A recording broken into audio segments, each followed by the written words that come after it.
Regresamos con otro segmento. En este vamos a dialogar sobre cuidados del adulto mayor en el hogar. Sabemos que la edad del adulto mayor se considera a partir de los 65 años y es una edad muy vulnerable a caídas, a maltratos, a negligencia en su cuidado, tanto de la salud, problemas en lo que es dosificación de medicamentos.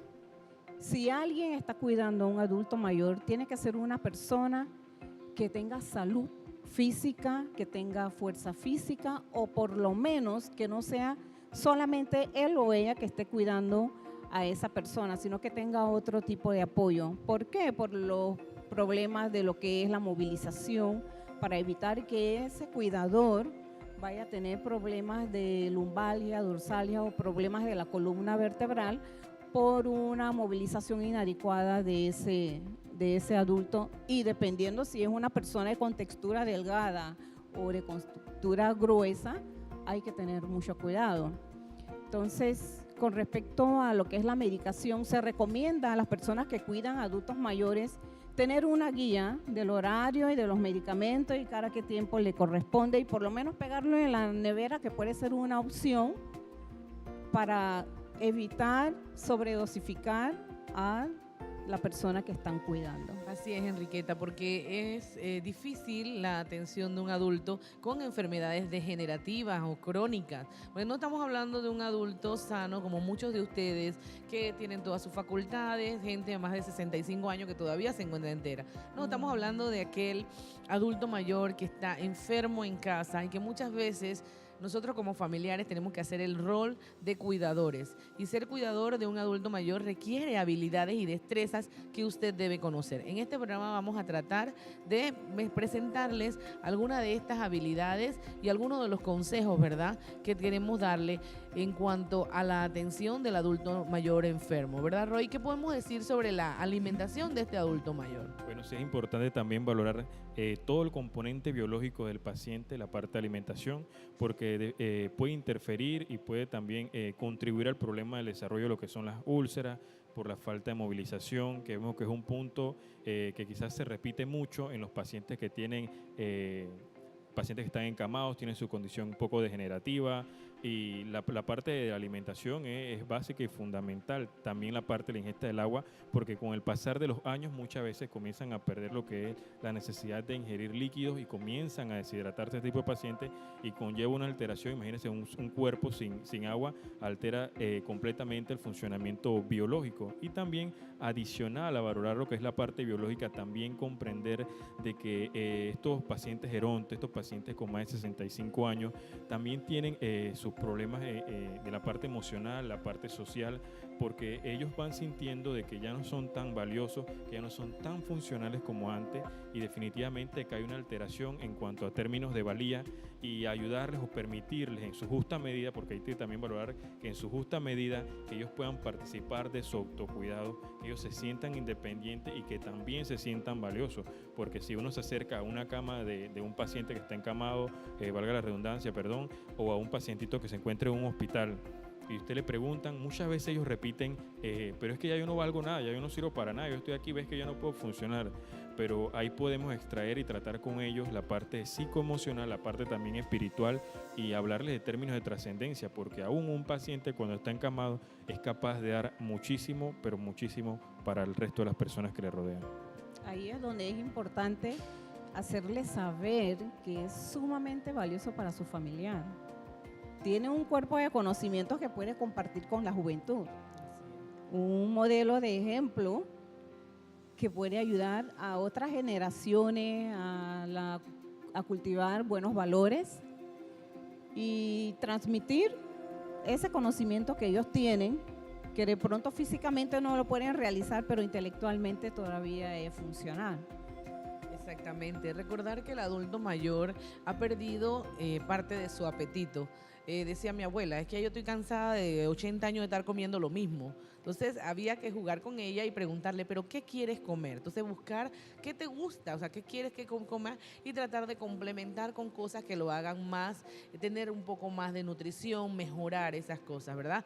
Hablábamos mucho de la necesidad de proteínas que ellos tienen y también tenemos que estar pendientes, como dijo Roy, del agua. A veces vienen los abuelitos deshidratados porque es que nadie en la casa se dio cuenta que dejó de tomar agua, porque el mecanismo de la sed en ellos no se despierta, así que no van a tener necesidad de tomar agua y van a poder deshidratarse, como nos dijo Roy.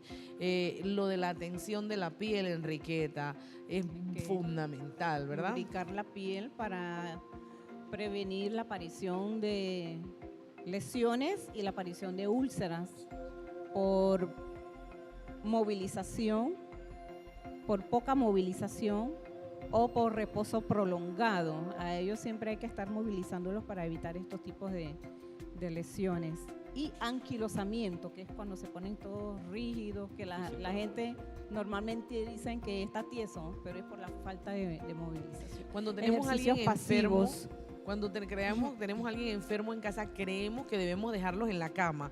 No, déjalos descansar. Y como yo le digo a mis pacientes, la cama es tu peor enemigo. Todo paciente que esté enfermo tiene que salir de la cama. Dice que la actividad de nosotros debe ser por lo menos 4 horas fuera de la cama para poder favorecer la circulación. Entonces, si nosotros tenemos un paciente todo el día en la cama, ese paciente no va a lograr una circulación adecuada. Igual también en el hospital nosotros usamos muchas cremas. Los familiares dicen, oye, pero ¿por qué las enfermeras piden tanta crema? Es porque realmente cada vez que se moviliza, que debe ser cada 2 horas, hay que movilizar a ese paciente de posición, hay que hacerle un masaje con esa crema en todos los lugares de presión, que es importante darle esa circulación a esa área mediante masajes y sentarlos, como yo le dije, fuera de cama, ¿verdad? Los sitios de presión, ¿cuáles son? Recordemos a ver aquí al público. Los codos, el área de la nuca. Ajá. Todas aquellas cadera, prominencias óseas, regularmente el área coxis, saca, el área de cadera, lo que son los talones, tobillo. el área también de la nuca, hombros, todo ese tipo de cosas importantes. Valorarlo cada vez que hacemos los cambios de posición, los pacientes que se encuentran en las casas, para evitar este tipo de complicación que aumenta también un poco la dependencia del mismo paciente y lo que también afecta a su parte emocional. Importante en este cuidado de los adultos mayores la prevención de caídas y fracturas. Un adulto mayor que se fractura implica mucho, ¿sí? Mucho cuidado y desgaste físico y emocional. También quiero agregar que el reposo prolongado por más de 4 horas se pierde masa ósea, lo que favorece la aparición de osteoporosis. Entonces, en los adultos mayores se dice que ellos se caen y se fracturan, pero hay literaturas que dicen que ellos se fracturan y por eso se caen. Y se dice, no, se cayó y se fracturó, es al revés. Por la misma degeneración ósea, que está poroso, se fractura y al perder ese equilibrio óseo, entonces se cae. A veces tenemos señoras o señores mayor que prefieren estar sentados todo el día. No, es que mi abuelo viene y se sienta en esa silla y no se para de esa silla en todo el día. Usted como cuidador, usted como familiar, estimúlelo, no abuelo, pero agarrarlo y llevarlo de la mano a que haga ejercicio, que camine un poquito. Con caminar un poquito, unas 2 o 3 veces al día, él va agarrando más. Recordemos que el sedentarismo produce disminución, como dice Enriqueta, del hueso y el músculo, pérdida de múscula. Entonces, entre más tiempo esté sentado, más difícil va a ser que ese adulto vuelva a activarse. Y también valorar lo que es la parte de la misma organización familiar, porque muchas veces se dan las familias de que como no hay una buena planificación, como no hay una buena organización, también eso afecta lo que es la salud del cuidador primario, porque también es importante hablar de que esa persona, ese familiar, ese hijo, ese hermano o la esposa de ese paciente o el esposo de esa paciente también se desgasta, porque cuidar a un paciente es desgastante. Entonces también atender al cuidador como un paciente y darle también el espacio para que él pueda autocuidarse, también pueda recrearse y no quemarse en esta profesión y pueda hacerlo con mayor comodidad, porque también como seres humanos nos fatigamos. Entonces, hablar de la alteración de los roles en la familia, de que estos puedan funcionar de una mejor manera, con una mejor integración. Y mire que un resultado también de tener un paciente en casa de este tipo es favorecer la integración y el funcionamiento familiar, porque también se pueden sacar cosas positivas de ello y son cosas que también pueden lograr los familiares, como una experiencia personal que siempre me gusta compartir. Cuando mi abuelita estuvo muy enferma, que estuvo en cuidado paliativo, quizás muchas personas, como quien dice, comienzan a separarse y por el contrario, en mi familia fue al revés. Hubo una mayor unión y quizás mi abuelita, sin mover un solo músculo, estaba logrando cosas positivas en la familia. Entonces hay que tratar de, en aquellas cosas que nos cuesten realizar, para no llamarlas negativas, tratar de siempre buscar el significado, la experiencia y el lado positivo. Sí, me ha encantado esta frase que tú le diste y es lo que estamos tratando de hablar. Hoy estamos hablando de cuidados paliativos, cómo hacerle la vida más fácil a este enfermo en casa con enfermedades crónicas, que muchas veces, y recuerdo yo a mi padre que él decía, yo quiero morir en mi casa, ¿cierto? Entonces aquí emocionalmente, Enriqueta, ¿verdad? Lo difícil que es. En el amor del hogar. Exactamente. Es lo ideal. Eso quisiera yo, morir en mi hogar. Porque no me limitan a recibir mis visitas a diferentes horas y pedir ciertos deleites de no, tráigame un pedazo de cheesecake o algo así, que en un hospital me lo van a limitar, pero en el calor de mi hogar no. Y hay un detalle que quiero agregar. Estos pacientes en casa o adultos mayores en casa es un tema sensitivo, pero sí me interesa tocarlo y voy a tratar de hilar bien finito para no herir ningún tipo de sentimiento, pero sí quiero hacer el llamado a aquellos cuidadores que están cuidando a adultos mayores. Sabemos que a veces será la situación de que el paciente a veces maltrata o agrede al cuidador. Si eso se está dando, no se ponga triste ni agresivo con ese paciente. Si usted siente que es agredido de la persona que usted está cuidando, busque ayuda. Busque ayuda psicológica sobre todo, porque a veces no es de que le entra a golpes, sino las palabras que les dicen, el tono, la forma que lo agrede psicológicamente. Se da a veces, pero siempre hay un momento en que se puede brindar esa atención a ese cuidador para conservar su salud mental, para que ese mismo cuidador pueda brindar esa calidad de la atención que ese enfermo necesita. Sí, porque el cuidador también se convierte en paciente, a veces por muchos temas que ya quizás sean un poco más profundos de tratar en cuanto a términos de historia de vida. Es importante valorar que si yo tengo una limitación muy grande o que realmente me hiere o me afecta al tener un paciente en casa y que estoy empeorando su condición, tratar de también buscar ayuda, como decía Enriqueta, y el apoyo quizás de otra persona que me pueda colaborar con la asistencia, o también existen hogares, y supervisar este tipo de hogares, porque también esa parte es fundamental, valorar de que el lugar donde está mi familiar sea bueno, sea idóneo y que sea un hogar que cumpla con todos los estándares de calidad de atención. Así es, chicos. Y para ustedes televidentes, entonces les vamos a dejar con un BTR para ilustrarlos un poco de cómo movilizar en cama a ese paciente sin lesionarse usted su columna o lesionar su cuerpo de la mejor manera. Así como los enfermeros los hemos aprendido a hacer en nuestra carrera, usted también puede aprenderlo en casa de cómo movilizar a ese adulto que está encamado sin lastimarse. Así que un saludo a todos y veamos el BTR.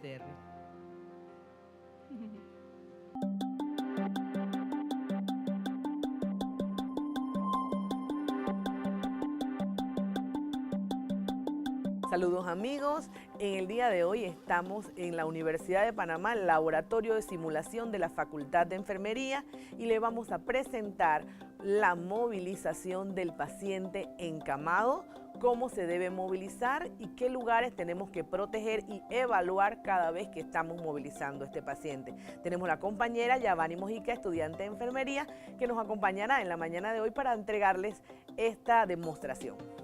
Cuando usted tiene en casa un paciente que requiere estar encamado, no es lo mejor porque la cama no debe ser lo que debemos de mantener al paciente, él debe estar fuera de cama, pero si él requiere por su problema estar encamado, digamos una fractura de cadera o algún otro problema, tenemos que estar muy pendientes de que cada 2 horas se le lleve a cabo cambios de posición. Las posiciones que podemos tenerlo es la posición supina, que es donde él está acostado, la posición de decúbito lateral derecho, que es donde está sobre su lado derecho, y la otra posición que puede ser la decúbito lateral izquierda. Una vez que vamos a hacer el cambio de posición a decúbito lateral, tenemos que quitarle el respaldo al paciente. El paciente encamado siempre debe tener un respaldo entre 30 a 60 grados para evitar neumonías. Lo ponemos en 0 grados esa cama, le quitamos los dispositivos que teníamos de comodidad, como son las almohadas, como son las almohaditas pequeñas, lo ponemos recto. Para movilizarlo hacia el lado lateral, doblamos lo que es la rodilla contraria y el brazo contrario también lo doblamos hacia el pecho, sosteniendo lo que es el área de la cadera y el hombro.